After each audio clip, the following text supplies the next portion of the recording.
Hello again. We have a very interesting topic today. We're going to talk about heroic Jews from the 1870s and black cowboys and daring Western women. And let me just start by putting up this issue of Deadwood Dick, the Deadwood Dick Library. Take a good look at this.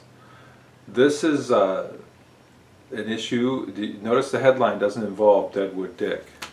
Denver Doll's Mine is what it says. And actually, these old 5-cent, these predated dime novels. This is what predated the pulp magazine era, was what they call dime novels. This particular one is 5 cents. And you can see the cover better because they just reprint the cover right here on the inside without the colors. And it's not even a full color cover. If you notice, they're using 3 colors. They're not doing full color process. It's called a tricolor covers. And it says on the back, latest and best, handsome tri-colored covers. 32 pages. And there is, as you can see, whoops, I'm losing pages. There's fine print inside here laid out in double columns, just like a Bible. I'm going to set this one down because pages just fell out of it. I'll have to clean those up in a little bit. But I just wanted to show you that one first before I get to the one that I want to talk about, which is the Deadwood Dick Library, number 62. This was originally, I believe it was originally copyrighted in 1881, 1882. Not sure when the story was originally written, but number 62, this edition of it was issued in May 16th, 1900. And this is Spotter Fritz. See him making a fist there and scaring the black person. Spotter Fritz, the comical but heroic Jew, who was the hero of at least one story in the Deadwood Dick Library in the 1800s.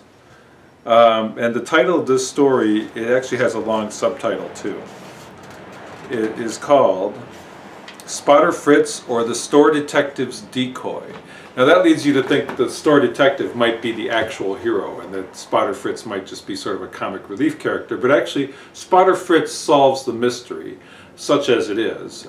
These dime novels quite often did not have a lot of mystery to them.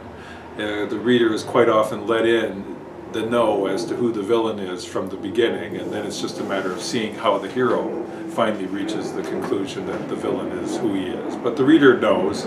The reader knows in this issue, and they know in many of these dime novel issues. Now, it's interesting enough that Deadwood Dick had a heroic Jew, even though he is comical and he does speak with an accent. He's described as speaking with a German accent. That's an interesting fact enough. But before I want to read you an excerpt from this because it's very funny, and you'll never read this. This will never be reprinted. I can guarantee that you can search the world, you'll probably never find a copy of this or be able to read this story. So if I don't read you an excerpt, nobody will. But before I get to that, and this is not going to be a long video, I just want to tell you the fascinating story about the real Deadwood Dick, Nat Love, the black cowboy. Now, Nat Love does not have an undisputed claim to that title. Let me just back up a little bit and explain that in the dime novel era, Western dime novels were very, very popular. And the biggest, most popular, best-selling series was the series of Buffalo Bill, Buffalo Bill dime novels. And Wild Bill Hickok also had dime novels. And many of the dime novels were written by Ned Buntline, who was a very prolific writer. And many of the dime novels were also based on true historical characters. Buffalo Bill is a real person. Wild Bill Hickok is a real person. In fact, I've visited his grave. So the popular big-selling Western dime novels were based on real people, and the readers who were reading these in big cities or small towns, or even in Europe they were read and they were translated. The readers liked that feeling of reality, even though they knew the adventures were highly fictionalized or completely fictionalized in most cases. The readers liked that connection to reality, that you could actually see a picture in your newspaper of the real Buffalo Bill, that you actually knew that Wild Bill Hickok was a real person. Even bad people like Jesse James were sometimes heroes of dime novels. So Deadwood Dick, Deadwood was a real town, and it was an important place in South Dakota near the Montana border because there was a railhead there. And so cattle were driven up to the railhead where they could be loaded onto train cars to go to the big cities and to the slaughterhouses. Deadwood is a real town. I have been there on multiple occasions, and it's a wonderful little town, and everybody should visit it. It's just one of the most picturesque places in God's green earth. Honestly, it's beautiful. Great place to spend a weekend. The hard part is getting close to it because nothing is really close to it. So you have to drive in from someplace. But that's a tangent. But so anyways, people like real characters to be the headline protagonists of their dime novels. Well, the Beetle Company that printed the Deadwood Dick books, they invented Deadwood Dick out of whole cloth, even though Deadwood was a real place. They just took the name of this western town and invented a character to go with it. And they just created all the adventures out of whole cloth. There never was a real Deadwood Dick. It was a name created by the publisher and the writer. Well, because it was very popular and long-running series, at some point the publisher felt it would be in their interests to actually have someone who could go to events, who could cut ribbons and appear in parades, who could be presented as the real, that's quotation marks, real Deadwood Dick. There was no real Deadwood Dick. But the publisher thought it would be in their interests to have a person who could pretend to be Deadwood Dick so that they could maintain a pretense that there was a real Deadwood Dick. And so in the town of Deadwood on July 4th, I'm not sure of the year, but it would have been in the 1870s probably, or possibly even the early 1880s. On July 4th in Deadwood they had a rodeo, and the rodeo was sponsored by the publisher of the Deadwood Dick Library, and the rodeo was going to have a $200 prize for whoever won the most events. It was a points system. Whoever got the most points would win the $200 prize and be the overall champion of the rodeo. And the purpose of this rodeo that the publisher sponsored, and the purpose of offering such a large prize, because a $200 prize was very large for those days, the purpose of offering such a large prize was that the final winner would be anointed as Deadwood Dick and would have the right of making public appearances and being paid for those appearances from that point forward, and representing themselves as Deadwood Dick. And the publisher would also be arranging probably most of those appearances, I'm guessing. But so the purpose of the rodeo was to pick Deadwood Dick. Now, Nat Love was a black man who was born a slave, and after the Civil War, his family tried to continue on as sharecroppers, but his dad died, I believe, when the second crop had just been planted before it could even be harvested. His dad died. And so the family decided not to sharecrop, and they went separate ways, and some of them may have stayed, but Nat Love took off and took off to find his own way and find his own adventures, and became a cowboy, and was a cowboy in Arizona, and drove cattle in Texas and Arizona and various places. And Nat Love was a black cowboy, and if you look up Nat Love, you can find pictures of him because he was photographed, and he had this amazing, by the way, head of wavy hair, almost like dreadlocks, but it was like combed out, but it was very thick and wavy. He must have used some sort of product on it to make it wavy like that, but it was an amazing head of hair. You should look up pictures of him, definitely. Nat Love was a real person. Nat Love was the winner of the July 4th rodeo to anoint someone as Deadwood Dick. Nat Love won practically every category, in fact, in that rodeo. He was a hell of a cowboy. He was a legendary cowboy. He won almost all the events, and he won the $200 prize, and he won the right to call himself Deadwood Dick, and he appeared at various functions, at various times for the rest of his life, off and on, as Deadwood Dick, and he was often mentioned in articles as Deadwood Dick. Now, the tricky part is that Nat Love, in his autobiography, which is very braggadocious and filled with exaggerations and a fair number of half-truths, I think most people would say, because it was meant to be read by the popular public. It was meant to be a popular biography. It wasn't meant to be a work of history. And he was trying to sell it to the public that loved stories about the Wild West. And so Nat Love tells some stories, that some of which may have been tall tales, and he talks about being captured by the Indians and having 14 bullet wounds at various times in his life, and some of these other things, which may be exaggerated.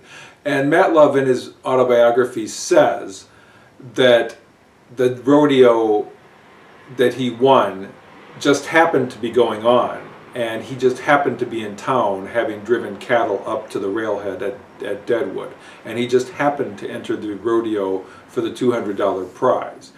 And that he talks about winning the rodeo, but he doesn't say anything about the fact that the rodeo was sponsored by the publisher of Deadwood Dick, and that the rodeo was to determine who would be called Deadwood Dick.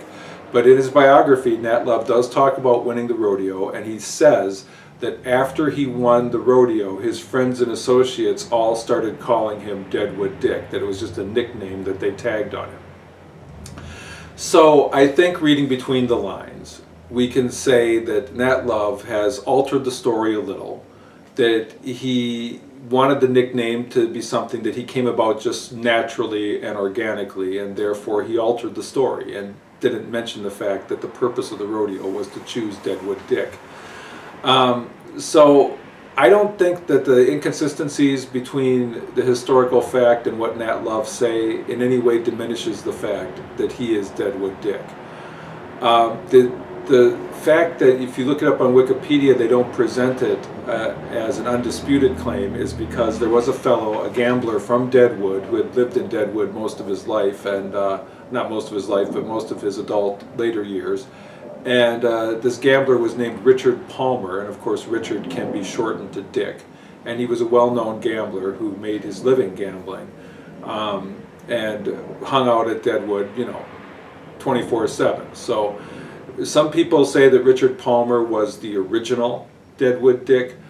There's really no evidence to back that up. And there's several other people that make trivial claims to the title, but there's really no evidence to back up the fact that anybody was ever actually just naturally and organically called Deadwood Dick. It was a name invented by a publisher, and it was a name bestowed upon Nat Love because he was the winner of the rodeo to decide who gets to use that name. And Nat Love, by the way, also one of the most popular people in the town of Deadwood, according to the Deadwood Historical Society, and according to many sources. Nat Love was widely loved and liked and admired pretty much everywhere he went. He was an outstanding character of the American West. Somebody should make a movie out of him. So anyways, that's a story about Nat Love and Deadwood Dick. Let's get back to Spotter Fritz, the heroic Jew. This is such an anomaly to have a dime novel taking on issues of discrimination and prejudice, because they don't usually do that. And this is a book, a dime novel, and it's a nickel novel actually, that presents a Jewish character who, albeit being a comic relief character and speaking with a thick Jewish accent, which they write into the dialogue, he's still the hero. And he manages to get the better of everybody, in part not because he's physically imposing or because he's a genius, but because he has common sense, because his main weapon is his ventriloquism, which he's very good at. He's a ventriloquist, and he also knows sleight of hand. The ventriloquism and sleight of hand are described as things that he taught himself to amuse himself. And when he's cast off the farm that he was raised on as an indentured servant, apparently in the beginning, because they feel he's old enough and they don't want him anymore. They don't want to support an adult. He came there with his family as servants. So he goes into the big city with a small amount of money, and he figures he's going to stay in a posh hotel the first night, and then if he doesn't find a job, he'll stay in a cheaper one the second night. And so he's just very optimistic. And the taxi driver doesn't want to take him to the nicest hotel in town because he tells him he won't be able to get in there. And the desk clerk tries to tell him the rooms are full up, but Fritz is not having any of that and just continues to request a room, and the desk clerk ultimately gives him a room. Now, so they made it clear, and this is like on page 3. We're already getting into the discrimination stuff in this story. And they make it clear that Fritz is not welcome because he's a Jew. in this expensive hotel. And so I'm going to start reading at the point where Fritz has spent the night in the hotel where he's not welcome. And he is going to go down and have breakfast. Okay, here, let me find the spot. Okay, here we go. So,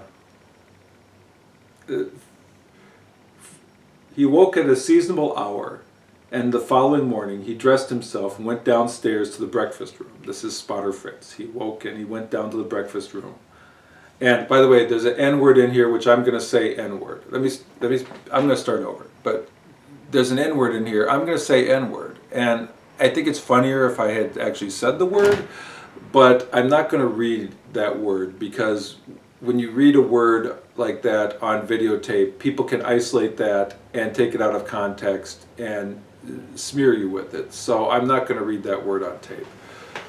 I am going to read the word darky, which people don't really use anymore. I don't have good luck taking that out of context, because this waiter that he talks to is described as a darky waiter. Now I'm going to start again. This is from the story Spotter Fritz. Spotter Fritz, or the store detective's decoy. He awoke at a seasonable hour the following morning and dressed himself, went downstairs to the breakfast room. A darky waiter, sprucely dressed and wearing a white apron, met him as he was about entering. "Say, just you hold on," he saluted. "The boss gave that order that you was not to eat with the other guests. You's got to wait for the servants' table." "Ish that so?" Fritz said, surveying the darky critically. "Well, then better you tell that boss I eat just when I please, so long as I pay for it. You get out of their way, or I plaque your zwei eyes mit blue."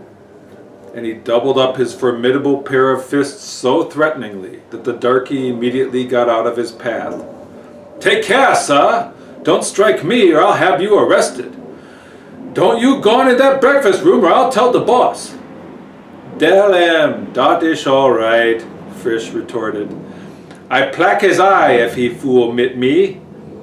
As he entered the great hall, which was filled with fashionables of both sexes, it may be imagined Fritz's attire would not create a fashionable impression as he walked independently into the room and took his seat at the head of one of the tables, and giving his orders for what he wanted, he ate with a relish what was set before him.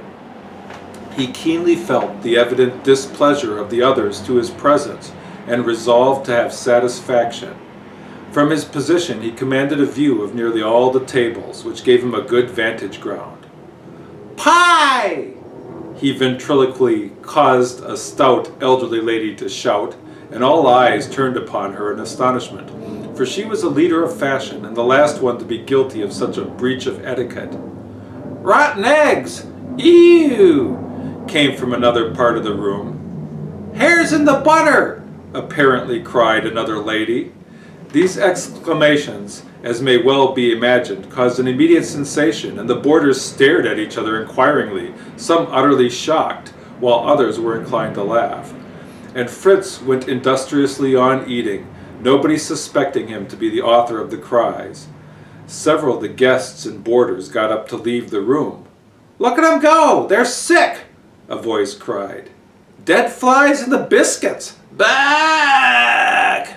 And there was a sound as if of someone vomiting, at which another delegation beat a hasty retreat from the room. The proprietor of the great hotel soon made his appearance, purple with rage.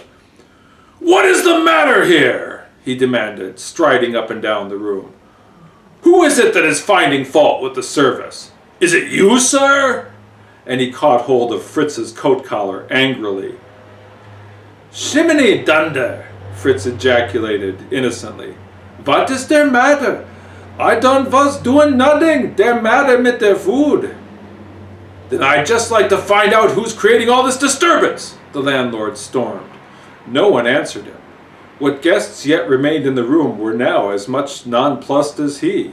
At this juncture, the imposing darky steward of the house stepped in from the main entrance door, and Fritz manufactured words for him before he could speak himself. "Say, boss," he seemed to say, "there's a basket of pie cats downstairs. Shall I put 'em in the vaporator?" "Get out, you accursed N-word!" fairly howled the tormented landlord. Seizing a caster from the table, he hurled it at the offending coon, and then dashed furiously in pursuit. And yeah, so he's getting his revenge on the hotel by ruining the breakfast, but he's also getting his revenge on the steward who tried to keep him out. Later on in the next page, he when he's checking out, he says, "Well, how much is my bill? Supper, lodging, and breakfast." And the clerk says, "Nothing at all. All we want of you is to get out of the house and stay out. The devil's been to pay ever since you came." "Well, I ish very much obliged," Fritz replied graciously. "Und der next time a Dutchman comes along, maybe he'll stop at der Continental." And then with a grin, he took his departure. So Fritz knows that people don't like him because he's Jewish, and he just tortures them and abuses them when they show him any sign of discrimination. And that's what I find to be absolutely great about this particular episode of Deadwood Dick Library, called Spotter Fritz, or the Store Detective's Decoy. Yeah, it's very interesting that they were actually publishing something like this. It was reprinted in 1900, but I believe the original, as best as I can figure out, I guess I can't figure out, but this reprint was from 1900, and the earlier one was from the 1870s or possibly 1880s. So it's very tough to figure out with these dime novels. They go into multiple reprint volumes, and they don't really have good indicia. But thanks for listening, and I'll be coming back at you with some more interesting stuff soon. Till then, take care.